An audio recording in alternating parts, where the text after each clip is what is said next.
Салам достор, биздин каналга жазылыңыздар. Башкалар көрсөтпөгөндү биз көрсөтөбүз. Ташкентте мушташтан алган жаракатынан улам эрежесиз эр уруш боюнча Азиянын чемпиону көз жумду. Бул тууралуу Өзбекстандын маалымат каражаттары жазышууда. Маалыматка ылайык окуя 10 сентябрдан 11 сентябрга караган түнү болгон.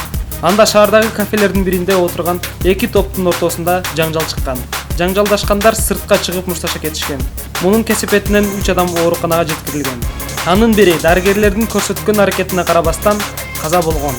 Айрым маалыматтар боюнча ал бычактан алган жаракатынан улам көз жумган. Мушташка катышыгы бар балдардын аты жөнү такталды жана бул боюнча кылмыш иши козголуп, тергөө иштери жүрүүдө, деп жазылат маалыматта. Муслим Осмонов кикбокс боюнча Өзбекстандын 7 жолку, дүйнөнүн 1 жолку чемпиону. Эрежесиз эр уруш боюнча Азия чемпиону. Ал 23 жашта болгону жазылат маалыматта.